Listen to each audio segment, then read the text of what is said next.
I just want to endorse the general principle that we see the operators in the sector as business people, people who have invested their money, their capital, and who are seeking to make a livelihood out of that investment. Business people provide a vital service to the society, because without a transport sector you have no economy, and the economy is critical to the society in which we live. So you, the operators, are an essential part of Jamaica's economy and society. And what we really need is a framework that is based on principles of mutual coexistence, of an orderly system of transportation that allows the Jamaican people to be transported safely and in dignity, in conditions that are conducive to them being productive at the workplace, and when they get home they feel that they have had a good day's work and they've got home safely. And we also want a system where the operators feel valued, feel respected, and also understand the importance of playing within the rules of the system, because transportation is a serious business. People's lives are at stake, and we can't have chaos in the system. It doesn't suit anybody to have a system which is based on lawlessness or on a generally chaotic atmosphere of operations. So, from my standpoint, we have the JUTC, which is a government-owned bus company for the KMTR, and it is losing money hand over fist. It's taking a lot of public resources to keep going, but it provides an important service to the people of KMTR. We have the private operators as well, and what we need is to design a system which allows space for each to make money, each to be successful in their business, and the commuting public benefit from that. Now, I know that the sector is riddled with challenges.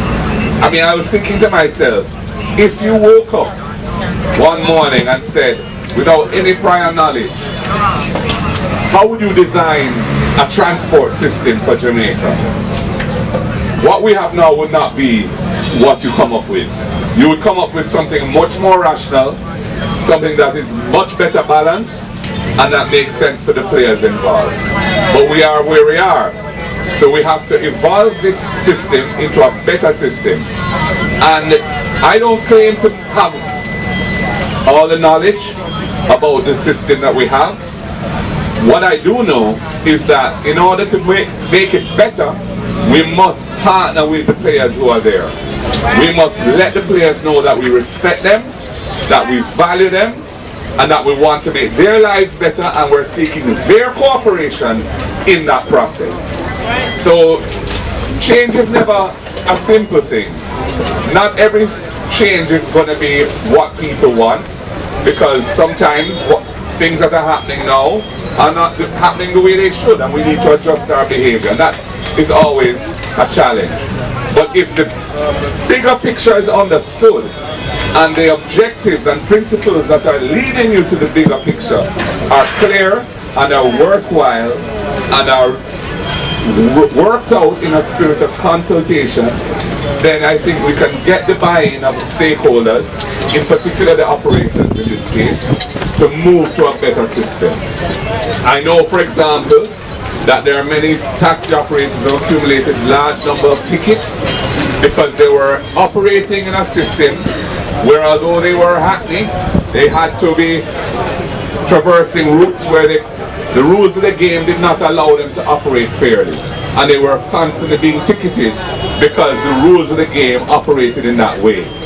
And we have to look at that as to how we're going to deal with that, because we are a party that believes in social justice, and where we see injustice, one of the roles of the government is to try and eliminate injustice in the society.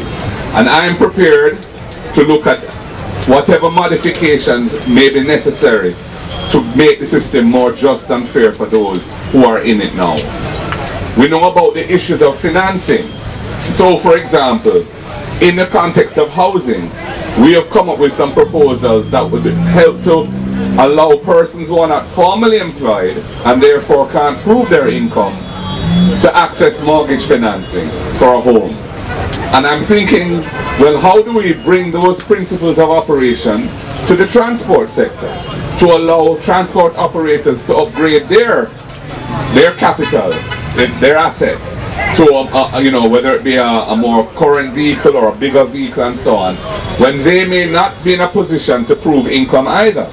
And I think there's a role for the state to get behind those operators that have a track record of performance, have a track record that says they are decent, law-abiding, hard-working, and reliable transport operators, and provide the mechanism for them to get access to finance for upgrading their capital investment, their vehicles, with the state playing a role in making that happen. And I'm committed to thinking through how we can do that so that the sector benefits from access to finance which it doesn't currently have. And we have to think out of the box sometimes to achieve these things, because this is not just about the clinical aspects of business. This is also about social development and uplifting the society. And the truth is that our taxi operators represent a chunk of the small business community and an aspect of it which has operated in an environment where there have been many obstacles and difficulties that they have had to traverse. And that is why we have to be very creative and very progressive in our approach to dealing with those issues. So I don't plan to try and lay down, you know, details as to my views on the transport sector. My views are we need a strong transport sector. We need to value and respect the players that are there. We need rules of the game that make sense, that are rational and that are fair to all. We need regulators who apply those rules fairly, and where the players who are regulated by those rules understand the rules and see the importance of them and are prepared to work within them because they make sense and they are justified. And of course, we need to support other aspects of the industry to make it a better industry, including things like access to finance and the infrastructure that you operate within, the parking issues and so on, which again is going to require great collaboration amongst all the players and the municipal corporations to work out how we can provide the necessary parking facilities so that the system operates efficiently. I think the question and answer session, which I assume we're going to have, will be an opportunity for me certainly to learn more from you, and I'm sure my colleagues as well, so we can hear from you what your concerns are, what suggestions you may have, because this is really part of, for us, a learning process as we come into government, that we have fresh in our mind the issues, the burning issues of the day concerning your industry, which is a major industry with thousands of operators in it, who we want to have a good partnership with, a strong and respectful and mutually beneficial partnership between government and the players in the industry. So I'm going to hand back to our Master of Ceremonies, MP Julian Robinson, and we can take it from there. Thank you very much. Thank you very much. Thank you, Julian. My colleagues, Mr. Newman, party leader, Odell Marsh, who is junior spokesperson on transport, operators, ladies and gentlemen, good afternoon. I've been given a responsibility since 2016 by then former Prime Minister Portia Simpson Miller to shadow the portfolio of transport. I think I'm probably one of the longest serving spokesperson with holding on to a portfolio. And over the last 10 years I have been able to know the operators, know the associations, understand the industry, and have a better understanding of what we need to do to improve the industry. We in the People's National Party don't think that the industry is filled with rapists and thieves. We believe that the industry is made up of hard-working investors in a public transport system. Just like you have in the church and any other organizations, you will have some bad eggs in there. And it is how we clean up the system.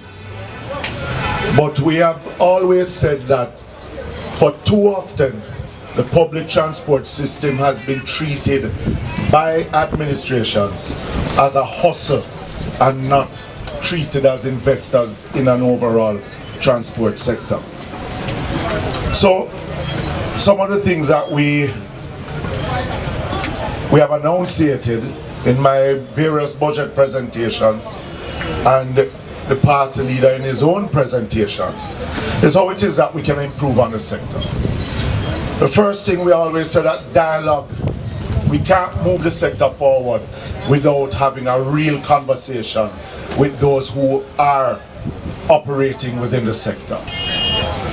The minister currently has what he calls a sector working group, which I was invited to, which I decided that I am not going to sit with that group because of the purpose of what I've seen the minister trying to use that group to do. That group is made up of a few presidents that are responsible for some of the associations. They basically say yes to everything that the minister says without consultation with the wider association, which has caused many of the problems. Part of it was like the fare increase that was given. When the second tranche was not given, it was the presidents of the association, which are a part of the working group of the minister, that decided on behalf of all the operators without proper consultation. And we don't believe that that is the way to have proper consultation with the operators. Some of the things that we want to implement. One, the Transport Authority. We believe that the Transport Authority should come back to its core function, which is regulating the transport sector. Not enforcer for the laws, but to regulate the transport authority, the sector itself. Because without proper data, we can't know how to grow the sector and how to improve the transport sector. And that is what the Transport Authority, and remember the Transport Authority doesn't have responsibility only for public passenger vehicles, but it has for commercial carriers and various other licensing and regulating regime for other part of the public transport sector overall. But the Transport Authority, and it is something that this administration more than any other has used the Transport Authority as a revenue, to gain revenue, to run the authority.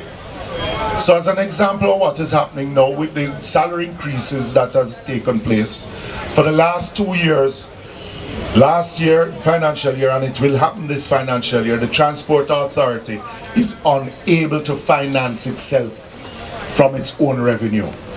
So it now has to get a subsidy from the Ministry of Finance to operate the Transport Authority. And what has this administration done? It has opened up the licensing regime for more hackney carriages within the KMTR to bring in more revenue without using data to drive the sector itself. And that is something that we don't agree with. For an example, what they did was to say to some operators, come and start running as route taxis. And while giving them that route taxi license, they have opened up the hackney carriage again to drive more competition on those who can only operate on a certain route. That for us is unjust. It is unreasonable for those who are investors in an overall transport system. Where it comes to fare increase, I've always and consistently said that fare increase should be taken out of the hands of the political directorate and should be given to an agency such as the OUR or any other agency to direct how fare increases are given. That we have made a commitment on, and that is something that we will stand on. Because if we wait so long to give a fare increase, it is hard for the taxi operators, it is hard for the government to give a double figure fare increase, and it is hard for the commuters to pay that fare increase. So we are committing that it will be taken out of the hands of the minister and the transport authority, because if you are to look at the legislation, it is actually the transport authority that has the responsibility for setting fares, not the minister.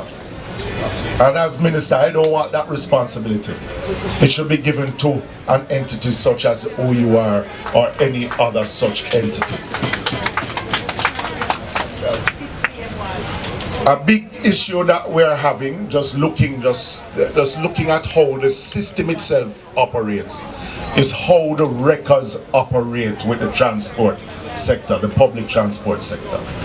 How it operates now is not one that we support in this wanton picking up of a vehicle, or who operates which wrecker.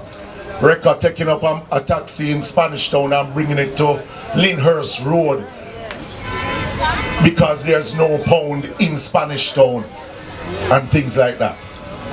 That system has to be reviewed, and we are making a commitment that we will be reviewing how it is that the wreckers operate, and we will come back to the sector in how it is that we're going to improve it.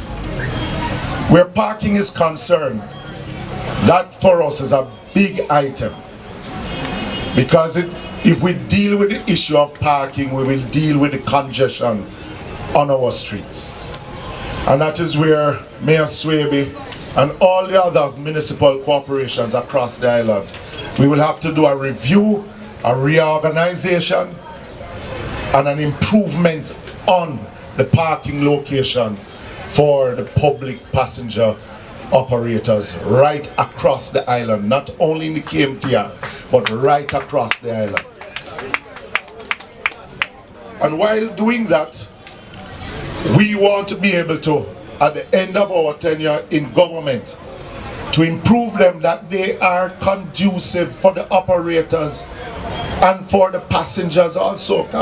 It's time that we stop treating the passengers as if they are not human, and stop treating the operators as if they are hustlers, but as true investors in the growth of the country.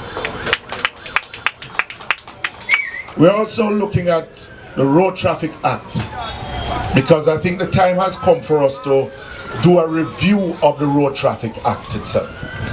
Because from day one we have said that charging high fines will not force people to follow the law. What we truly need is a cultural change in how it is that we operate. Once we have that cultural change, then persons will want to follow the law. And if the law treat those who operate in the system as criminals, then what they're going to get are criminals. That's how. That's what's. Check. And that's just the natural law of life. And we are going to commit in reviewing the Road Traffic Act, looking at some of those fines, and just looking at generally some of the issues that affect not only the public transport sector, but all drivers right across the island. I've spoken about how it is that we look at the Kingston Metropolitan Transport Region. In long term, we're looking at light rail from Portmore, Spanish Town into Kingston. We're looking at how it is that we can centralize properly some of the transport centers within the KMTR. But in the medium to long term, we're looking at a franchising system back in the KMTR. And let me explain, because some operators ask me, what do I mean by that?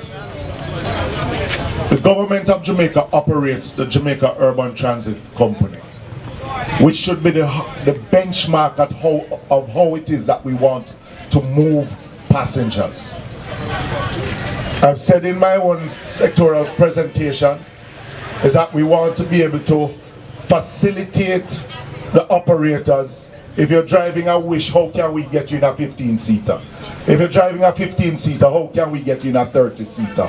And we're looking at ways in how it is. The party leader, myself and Julian have been looking at how the cost of doing that, and how it is that we can facilitate low interest loans to the operators that you can grow your business. We are not like these the current to take operators off routes and get you out of business. The only way you're going to grow the economy is getting investors in the business, where government is satisfied that private investors can take up the role of what government is doing and grow the private operators. So the JUTC right now is losing close to $11 billion a year. That is what is budgeted for this year, with a subsidy of $10 billion. With how the minister is now including additional routes, including the school bus system, I expect the losses of the JUTC to increase to about $15 to $20 billion this financial year. Okay? Now, in the KMTR, what you have are mainly hackney carriage operators and a few route operators. The JUTC under our watch is not looking at going on every single route. So how do we convert those now into franchises? We cut up Kingston St. Andrew into 4 different areas. The JUTC operate within a certain ambit, and the franchise operated. It is most difficult for any minister to deal with 10,000 in the KMTR now? 10,000 hackney operators which operate as individuals. Not as an association, but as individuals. We are not into taking anybody's license from them. What we want to do is to include every man who has a license now and bring them a part of a system that the JUTC and the private operators can function. That is our purpose. It is going to take some consultation.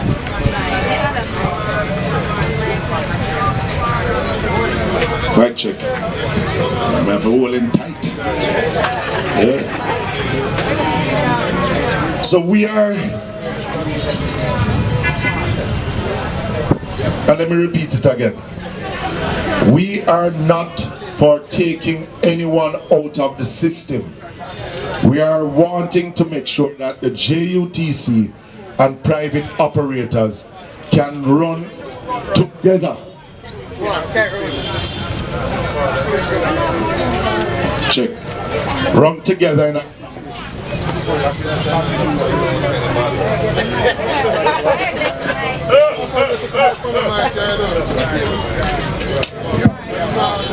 yeah.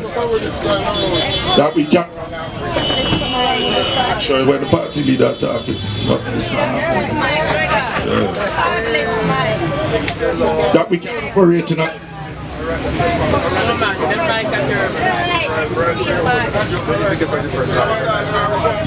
passengers and for private investors. That is our belief. Now, it is important to understand.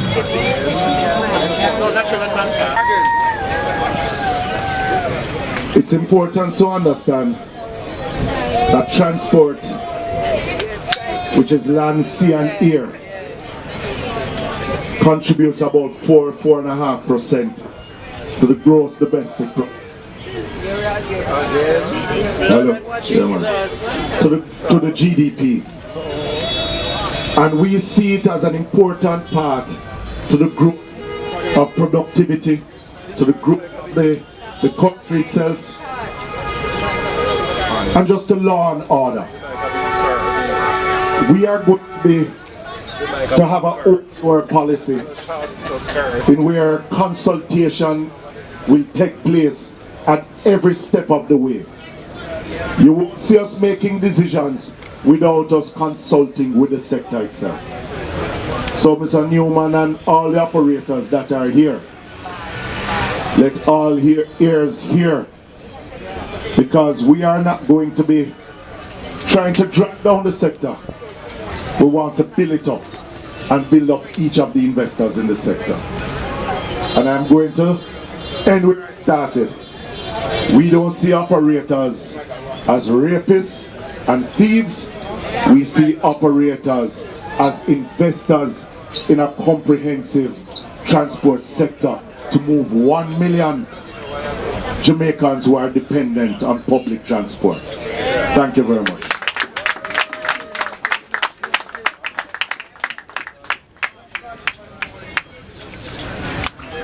Thank you very much, Mikael. I'm going to... Hot water channel, straight to the max. Bring the thing to the people them. Original generous speed. Same way. Man, big up hot water channel, no ice cream. Yeah man.